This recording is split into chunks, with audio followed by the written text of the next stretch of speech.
Welcome to the panel discussion organized in parallel with launching of the name Bachelor of Science Honours in Engineering.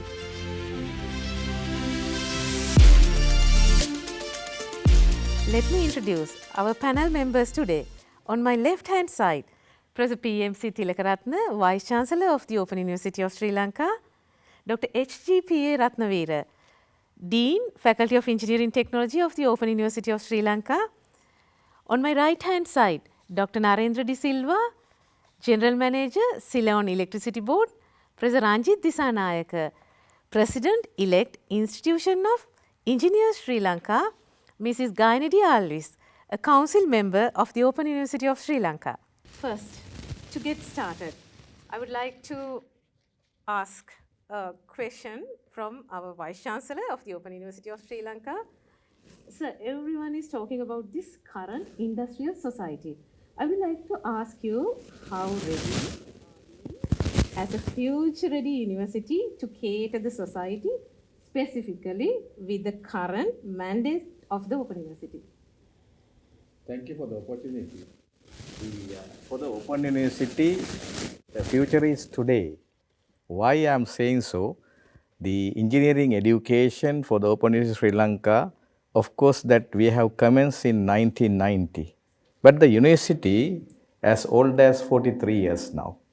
So therefore, how for the industrial society and the changes taking place, that technologically in the world, how the Open University of Sri Lanka is ready for, again, reintroducing, renaming or rebranding, whatever that name that we are using, Bachelor of Science Honours in Engineering, with several disciplines.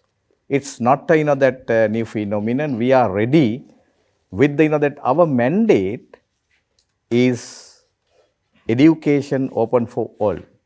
It doesn't mean that we, of course, expect from the students highest is a scores. But whoever qualified to enter into the university or from the other that paths, those who have that aspired to get the prestigious qualification from the Open University of Sri Lanka, so that path is open.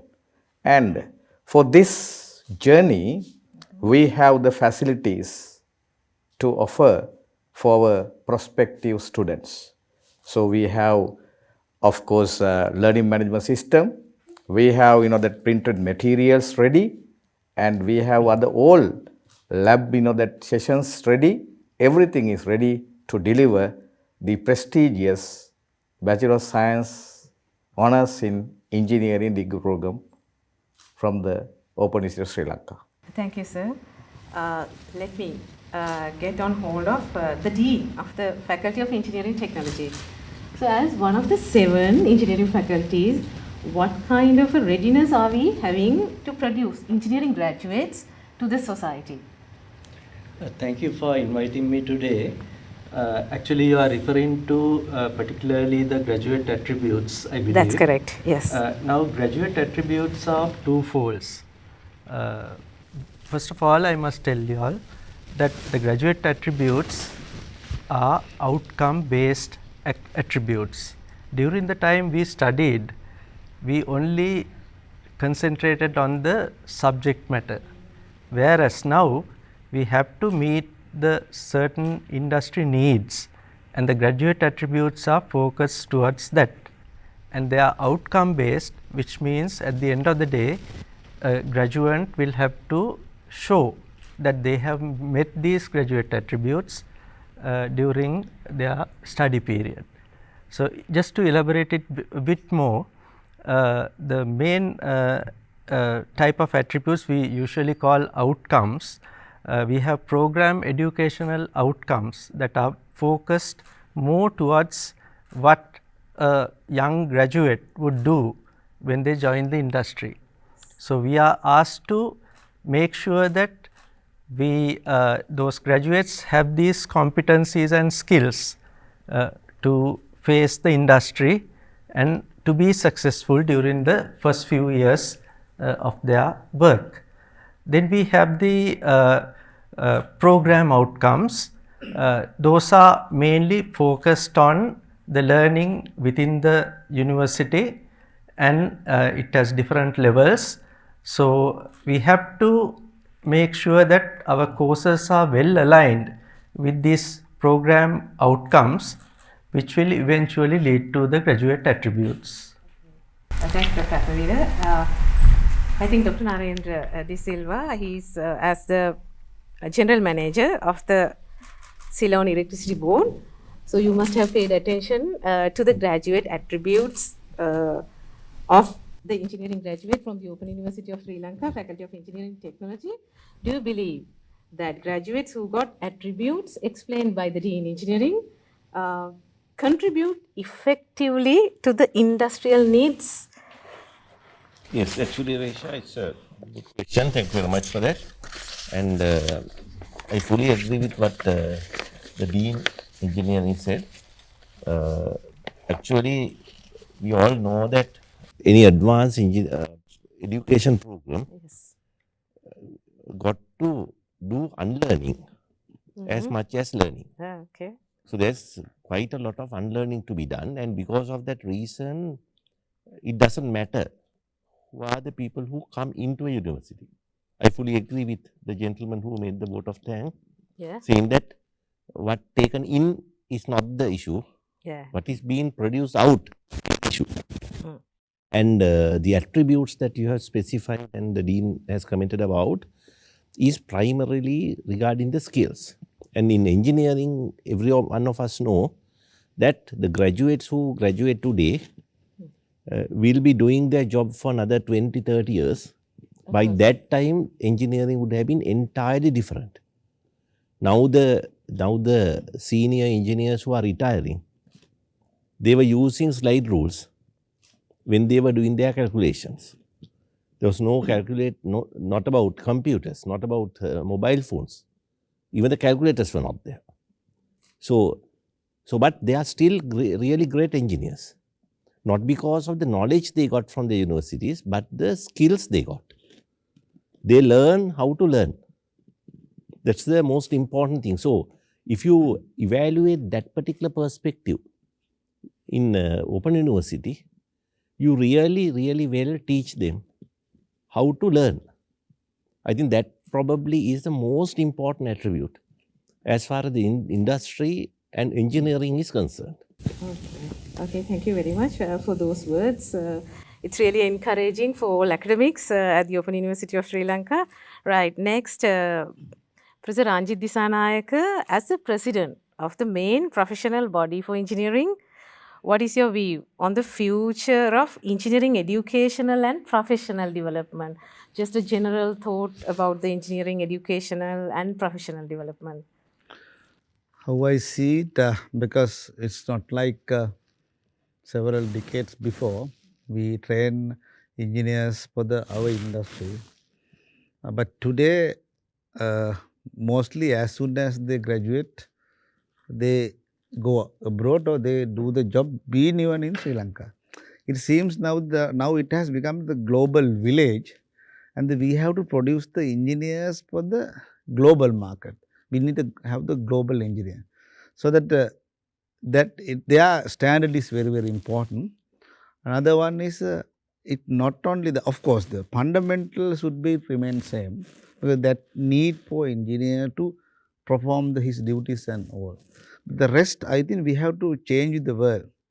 That is, of course, soft skill and the other languages, various other different aspect we need to teach to the. Basically, we have to think about the producer rather than the local engineer. We have to go with the concept of the global engineer, because now people are those who are producing us. Yeah, they don't want to be a local engineer. They want to become a international engineer, either go out of the country or even being in the country, they would like to work with us. Therefore, we have to train our graduate to make sure that they become the global engineers. Thank you very much, sir. Mrs. Gayani De Alwis, thank you very much for being here, and specifically, all the speakers earlier were talking about skills developed by the engineering education and skills to be developed by the engineering education. Right, we got the right person here. As an engineer who shifted your career from engineering to supply chain management, do you believe that an engineering education you have had developed necessary skills to adapt the situation? Specifically as a woman, yeah? Thank you. Thank you for the question. I think I'll set aside the woman part separately. I'll just talk about in general. Because, I mean, as engineers, you have the natural ability to solve problems. You're analytical minded, so you're always solving world's problems. So that's who we are as engineers. So if you look at supply chain, for instance, supply chains are changing at a rapid pace. Like in engineering, we have to provide solutions, everyday needs of the people, right? Behind every product or a service or an event, there is a supply chain. And we all felt that during COVID, how we really suffered because of the global disruption.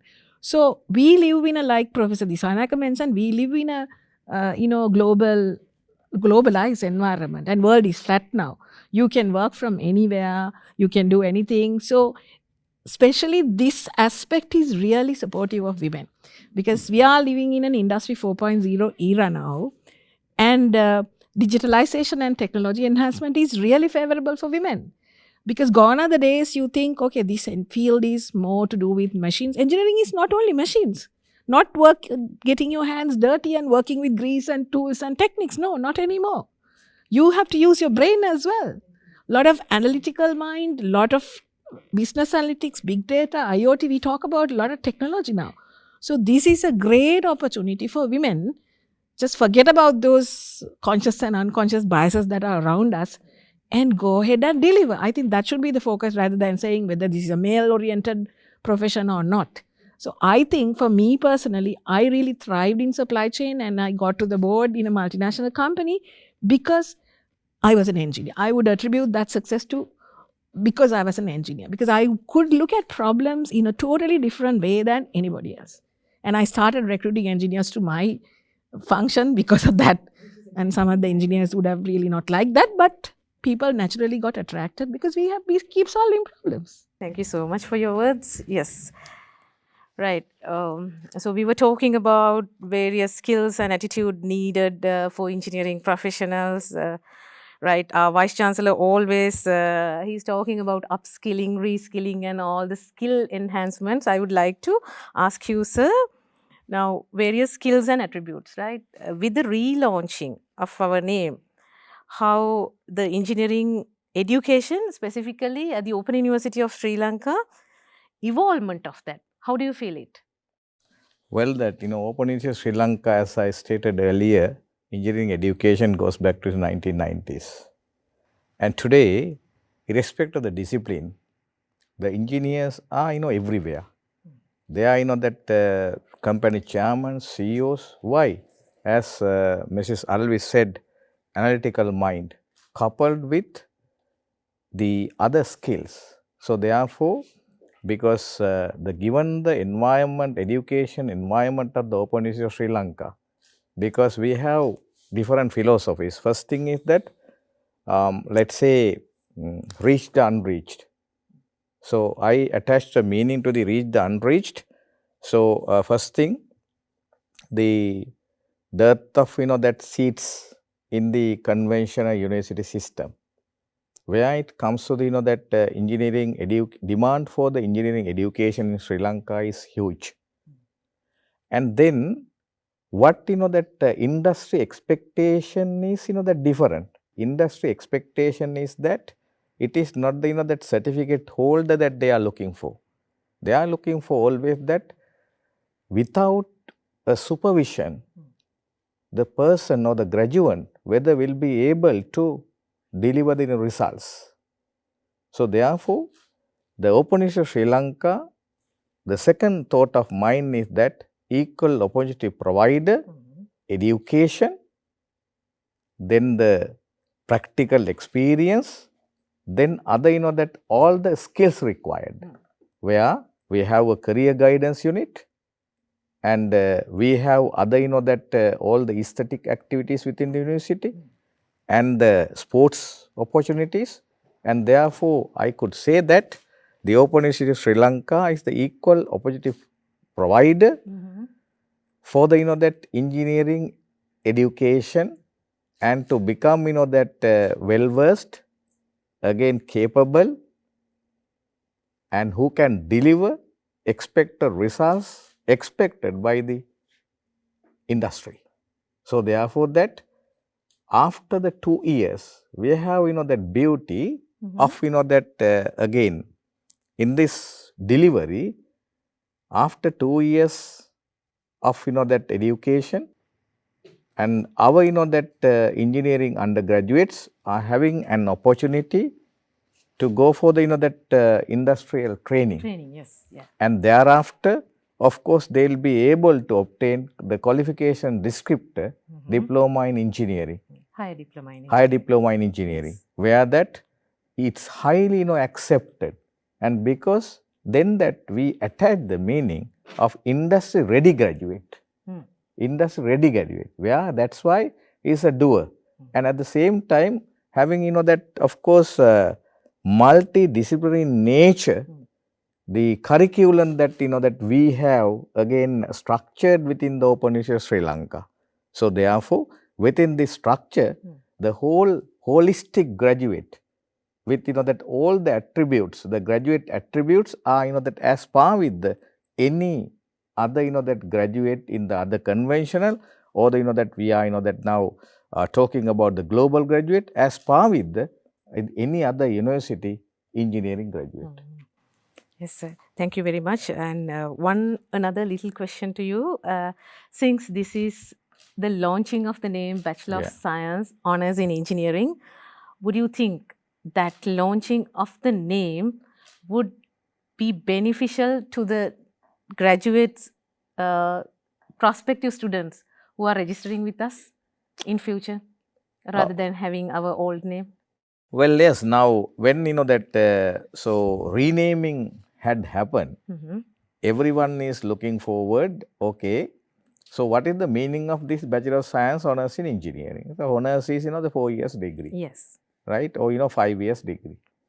And then what I have noticed with the name change, the first thing is that reason for name change that we need to elaborate. Yes, bit. yeah, I think that's important. Yes. So the Open University of Sri Lanka, of course, that has been offering Bachelor of Technology Honours in Engineering. Yes. It is very well accepted in the industry and abroad as well. So our alumni is everywhere and in various disciplines. Then when it comes to that our education system, just prior to the 6 years, our that of course A level existed mainly 3 streams: science, then that commerce and arts. Then the 4th stream introduced by the Ministry of Education, that is the technology stream. Yeah. So as a result of that, in Sri Lanka, 6 that universities, of course that established engineering technology faculties. So therefore, now there should be a uniqueness. So that the discrimination of the graduate by naming a degree. So therefore, now Open University of Sri Lanka, the degree name not changed by the university itself, but it is accepted to change by the University Grant Commission of Sri Lanka. Yes. So therefore, as a result of that, now every week that couple of emails, and not the couple, that hundreds of emails are coming to the Vice Chancellor's email as well, demanding for the previous that former graduates as well to that get this Bachelor of Science Honours in Engineering Award. Yeah. So that is the that change. That is change always, right? Change the mindset of the that so our people as well. Because when it comes to the technology, technology is a word where it is not that very well let's say reached to the general public for the engineering. So engineering technology, the 2 aspects. Now here when it comes to the direct that honours in engineering, of course it that definitely goes into the mindset of the people. So it is very well accepted. Yes. Very well accepted. Everyone is looking forward to become an engineer. Yes. Yes, no more confusion with the technology degrees. So we got Bachelor of Science, Honours in Engineering for all prospective students that we are going to register. Right. Thank you very much, sir. So we were talking about, I would like to ask Dr. Ratnaweera, can you please elaborate on the diversity and flexibility of the program that are offered in various specializations at the Open University? Yeah, just following up on what the Vice Chancellor mentioned, the Open University traditionally has been set up for open distance learning methodology. So, in line with that, we have given certain, we could say, concessions for those who are joining the Open University. If I start with the first one is, we do not consider the Z score when we admit students to the Open University. So, any student who has got a minimum of 3 passes at GC advanced level in the physical sciences stream can join the Bachelor of Science Honours in Engineering degree program. Of course, there are certain other programs where we entertain any 3 passes in any of the streams offered in Sri Lanka.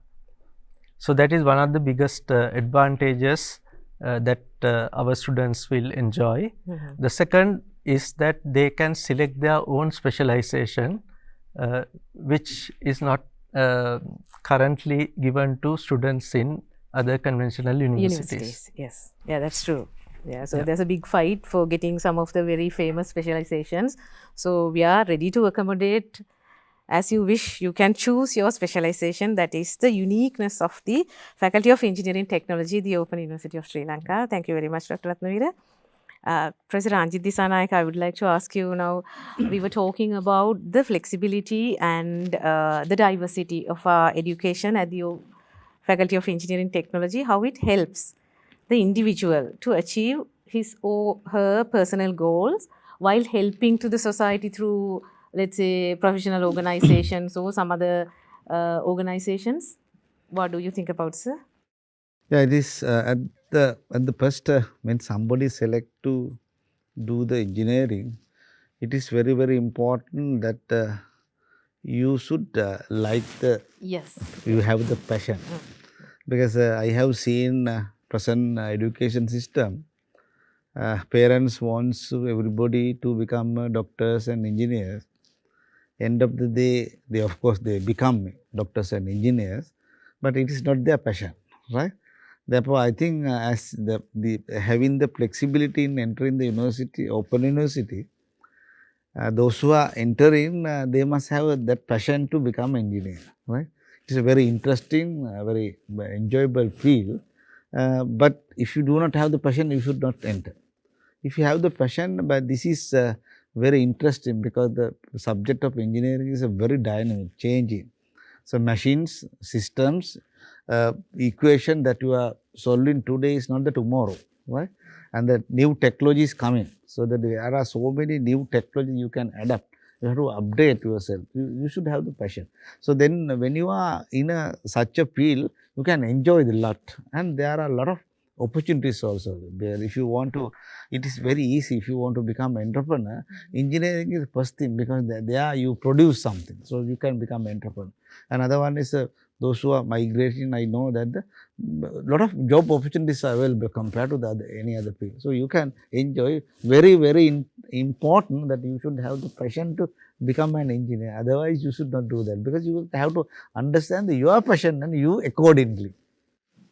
Thank you very much, sir. And just add to that, within the specializations also, you should choose what you are really interested in rather than going for very famous one and, job opportunities and all sort of things. Yeah.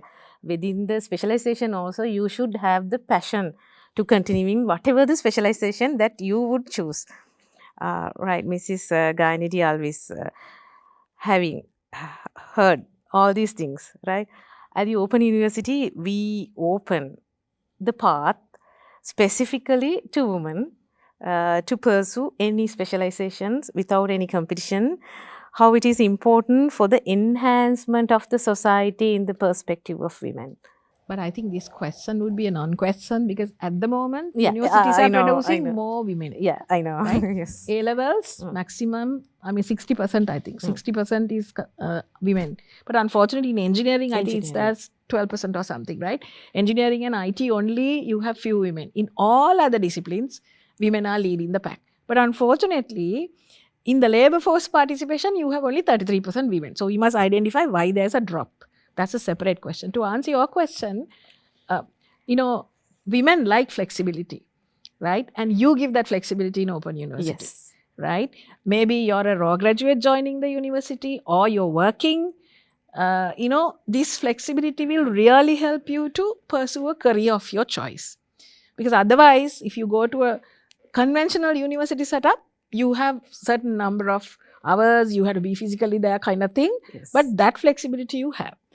Apart from that, if you're working, again, some research that was done in the developing world, men to women ratio, like if you're working, a woman have to do 2 times more than what a man does. Because unfortunately, cooking and washing is a life skill, but it has, common to women, right? So situation is changing now. But because of that, women need that flexibility to learn. Because we also know in future they are saying, at the World Economic Forum recently said, by 2030, the jobs that are going to evolve, 80% of the job we really don't know what those jobs would be. So now we need to understand, as women, if you want to come back to the world of work, maybe you will have other priorities in life. Yes. Right? After you have grown up kids, you want to come back, then you need to upskill, reskill. How do you support? So Open University in that regard is supporting getting women back to the workforce. So it is commendable that you have this opportunity for women. So I would urge all of the women who are here, who want to contemplate getting into the world of work, this is the place to be. Right? Thank you so much, Madam, for your kind words about the Open University. Yes, we do practice the flexibility.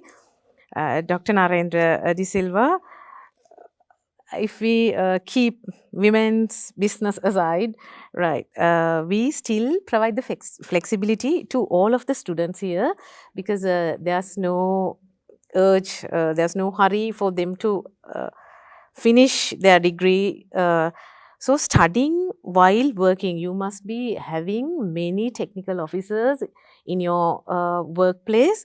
So studying while working is a reality at the Open University. And I think no one wants to be in the same position. How do you see this kind of importance of this flexibility here at the Open University, specifically to studying while working? Yes, thank you very much. That's a very interesting question. I will start the discussion with what the Vice Chancellor said and what Ms. Alwis said. Now, the flexibility, change, and people learning and the job prospectus, all that eventually falls into a particular situation where the jobs are changing. The world is changing, the demand is changing, the jobs got to change. But quite interestingly, we as a nation, we have been very competent in holding this without doing any change. So that's why I say it's really good to see that you all are changing your name and rebranding. So, but we were quite comfortable in holding. While the whole rest of the world is changing, we were holding it onto without doing any change. So, I mean, we have good retainers in that. So, if you go to your home and open one of your rooms, you can, I don't elaborate anymore. We are great retainers. So, yes, we have retained not only the goods in our home, but our jobs as well. In CEB or any other organization, we are quite comfortable the way how we work, no matter what the world is, what is happening outside. So, but unfortunately, or fortunately probably, that silo is gone. That silo is broken. But the thing is, actually, the unfortunate part of the story is that the silo was broken not from inside, but from outside. You know, an egg. When egg is broken inside, you call it birth. When the egg is broken outside, you call it a disaster.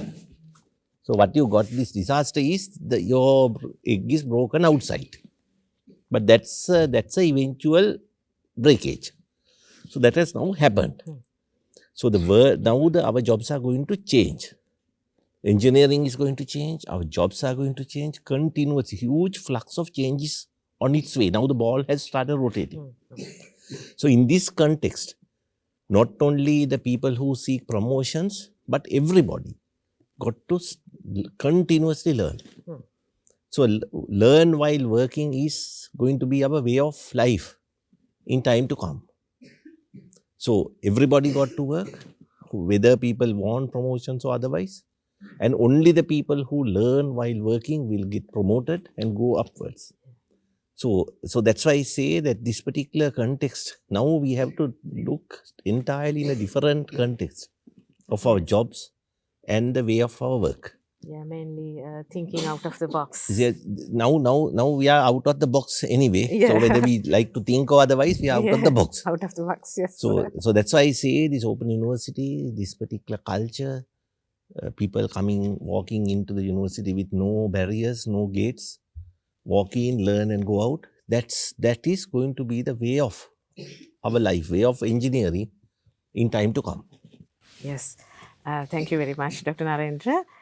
This is once again launching of the name Bachelor of Science, Honours in Engineering, right, as the Vice Chancellor of the university. So we got very good remarks from the panel and this is kind of an exciting opportunity, exciting moment for us. Again, launching of the name Bachelor of Science, Honours in Engineering as the man behind the scene and as the leader of the institution. Our services are guaranteed. How would you invite prospective students to join with us for the concluding remarks of the panel discussion? Right, thank you, Dr. Iresha.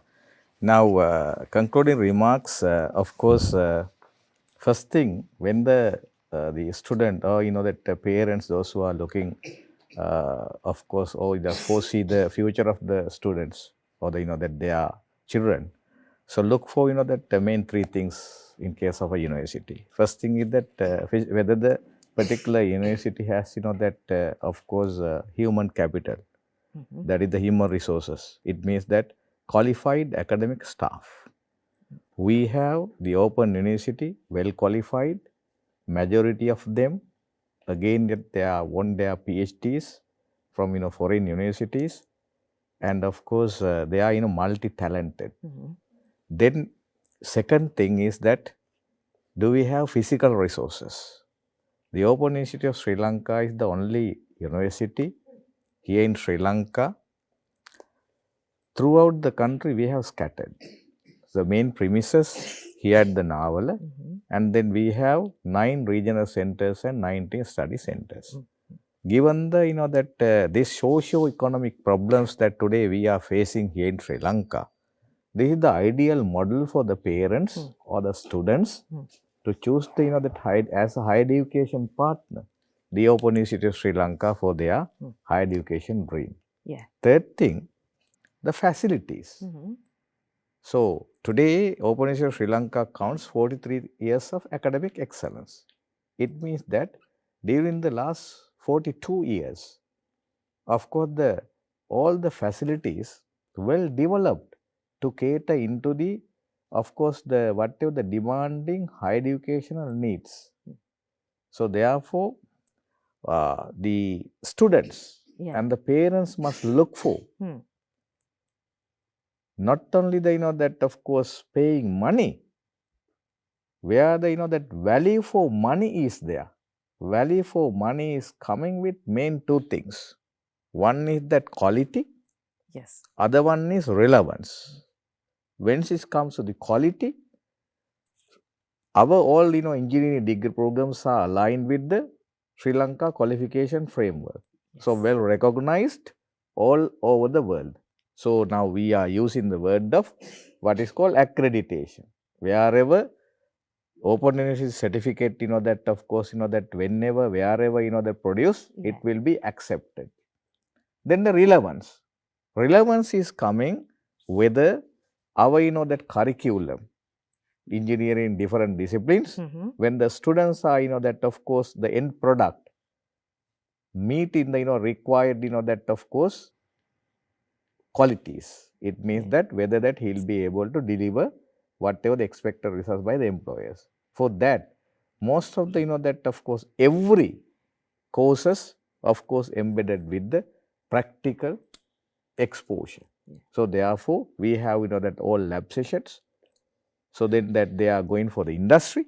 So that's why, I said earlier as well, these industry ready graduates that we are producing. Yes. Therefore, we have, all resources, human, physical, then the finance as well at the last, because we are one of the public universities among the all, other among the 17 universities, we are the only public university here in Sri Lanka provides the higher education through the open and distance learning. So what does it mean? Open and distance learning, some, that used to say that it's virtual or the online. No, it's not virtual. So students can visit the university, so can participate physically for their day schools, and they can, use the library, lab sessions, they can stay for the, that temporary resident facilities for the examinations, and other all extracurricular activities are within the university and with the regional center. So therefore, overall, that of course, multi-faceted, multi-talented graduate, engineering graduate is, that definitely produced by the Open University of Sri Lanka. Therefore, that I invite, so all the, that parents or the students to register with this, that university. Of course, that parents or the students, need to pay, peanuts compared to, that other non-state higher education institutions. Not only that, if the students once that registered with the Open University of Sri Lanka, excel their, studies, there are, so many scholarships available. Mahapol and other scholarships where tuition, that fee later on will be exempted. So therefore, that no need of spending whatever, that fraction of the tuition fee, of course, mentioned in the beginning when that he or she is pursuing with the, engineering degree. Yeah, so this is a good place for if you are a really enthusiastic student and a high performing student. Let's see whether today our audience, they have got any questions to the eminent panel. Let me ask you all can pose your questions if you have to the panel. Pose my questions to Ms. Gayani De Alwis. So we have heard that even today in present situation, the women in engineering field is very less, it's 12% or something. So as a leading engineer in the field of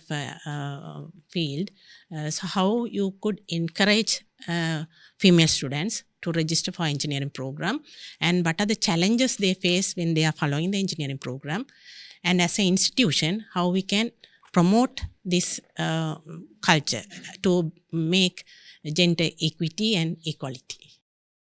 I mean, whether you're in engineering or any other field, these challenges exist. But like Professor Dissanayake said, you must have a passion. If you, as an individual, whether you're a male or a female, if you have a passion to want to do something, you must go ahead and do it irrespective of the environment and the circumstances. Because we know we have 52% of the population, female population in this country, but we don't have equal rights. Globally, it takes 132 years to have gender parity. Are we going to wait for 100 odd years for that to happen? No. We need to do our part, because finally your destiny is in your own hands. So you have to decide, if I want to pursue a career in engineering, then you have to enroll yourself in engineering. So the advantage with open universities, you can do it flexibly, right? You have flexible learning opportunity. If you want to work, test it out, see the environment and see whether this fits into your scheme of things, then you work, and then while working, then you can pursue a career in engineering. Or maybe you want to get married, you want to have kids, and afterwards then you want to come back, then you can, at that stage, you can do that. So challenges are there for women in many ways. So organizations have to look at the ecosystem and ensure that childcare, other facilities, female-friendly environment, all that has to happen.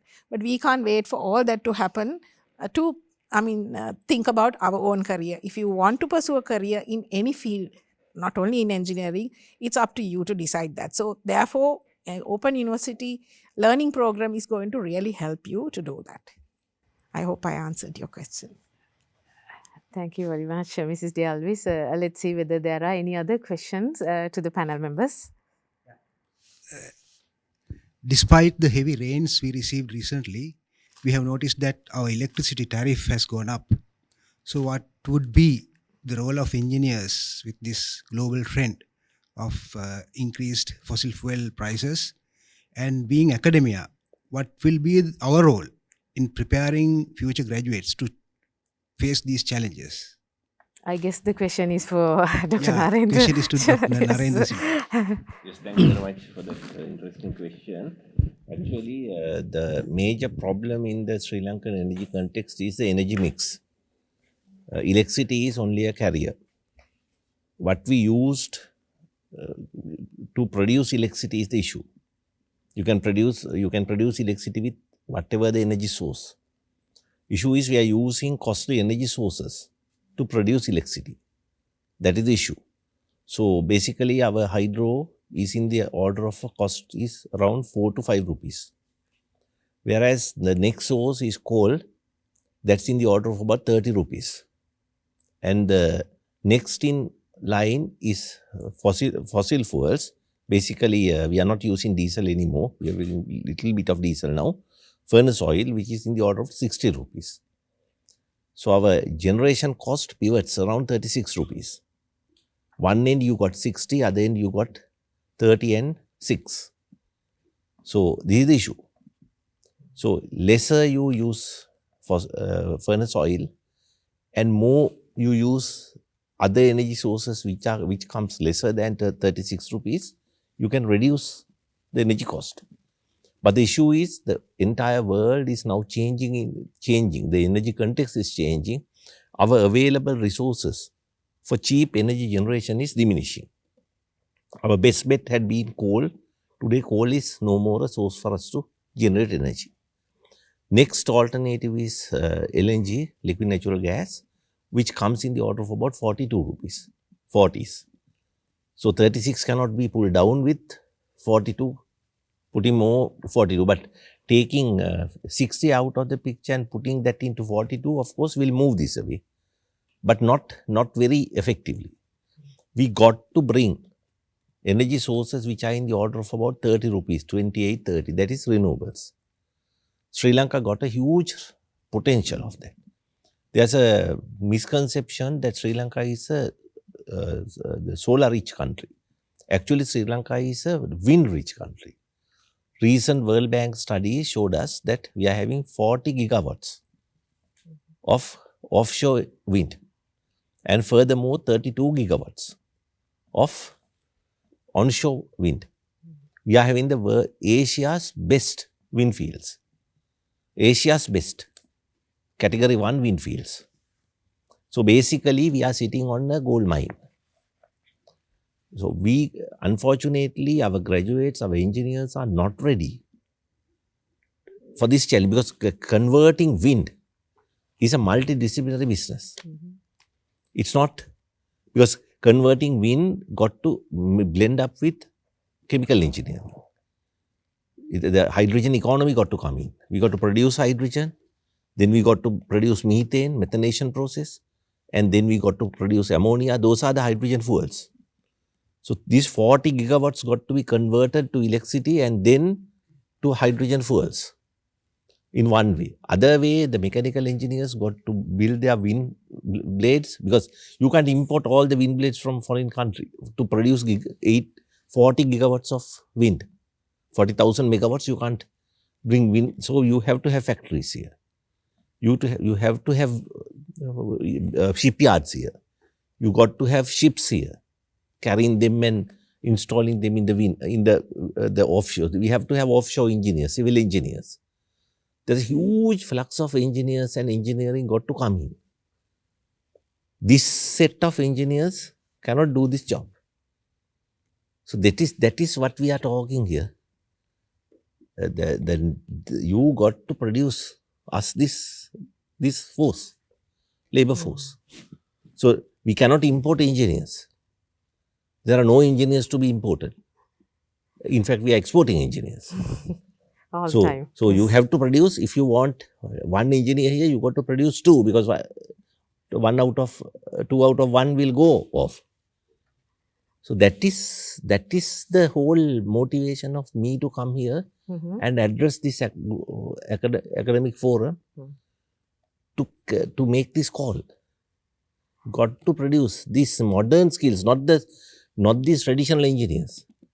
Modern engineers who can go out to the field, produce wind blades, be entrepreneurs, set up companies, set up industries, and make the nation ready for this big challenge. That's the answer. Thank you very much. That's a good remark for us. That's a good thought for us to think about. So I think we can talk about these things hours and hours, but we are confined with the time. We've got we got time for one more question, if there are any.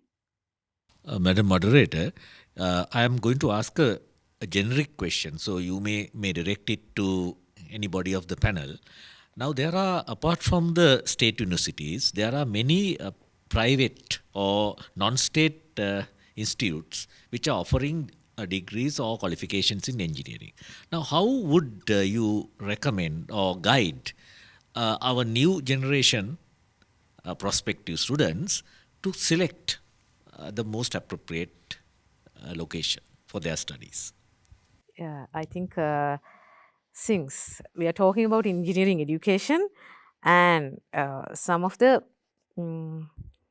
recognition for engineering education lies with the Institution of Engineers Sri Lanka, let's see how the main person of the professional body for engineering looks at this question.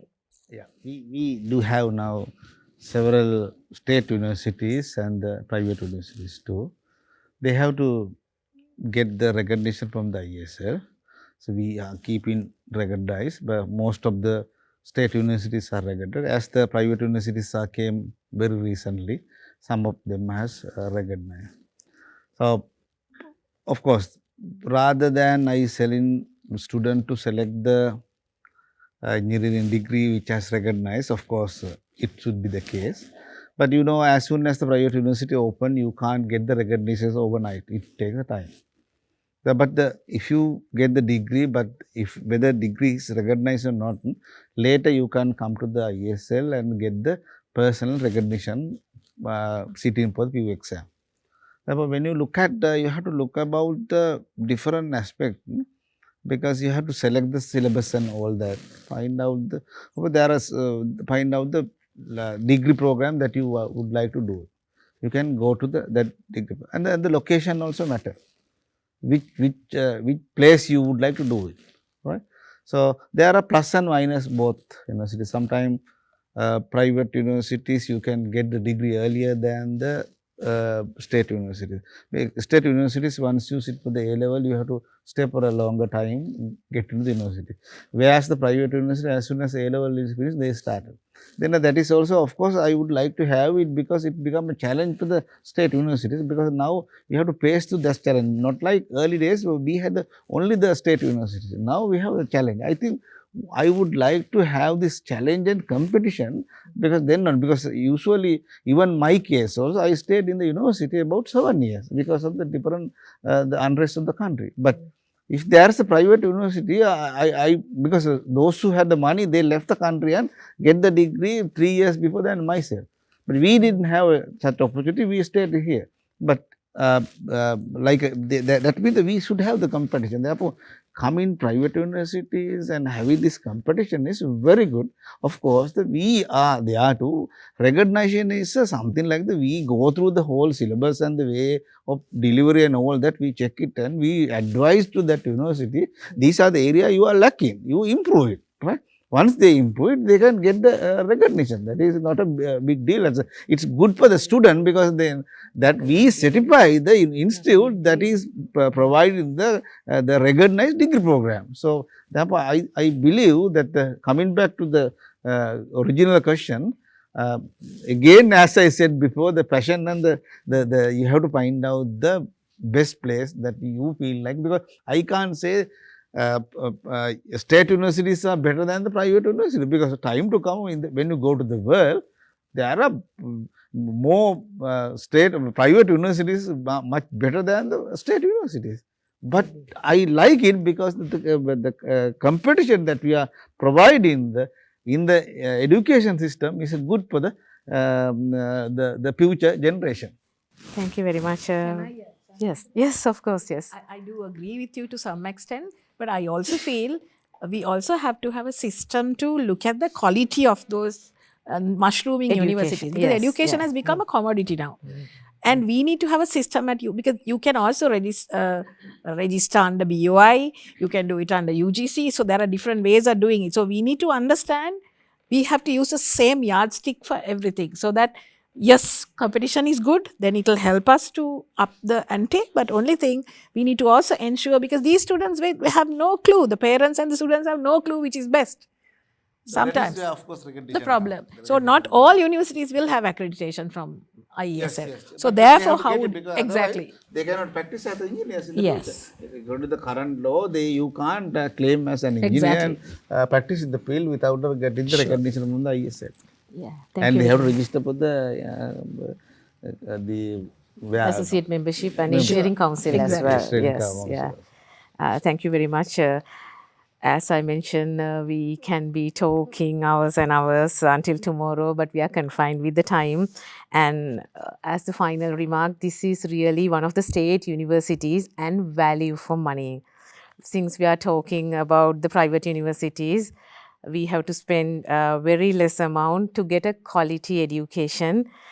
Before winding up the session, I would like to thank all the panel members who are here today. I know you all are very busy, and thank you very much for taking your time to be here with us and encouraging us. Thank you very much, everyone. And those who participated for the panel discussion in the audience, thank you very much. I know all of you all are really busy, but still you got time to hear the panel, what they are saying, their thoughts and all. Thank you very much once again. Let's wind up the session. Once again, this is launching of the name Bachelor of Science Honours in Engineering. Thank you.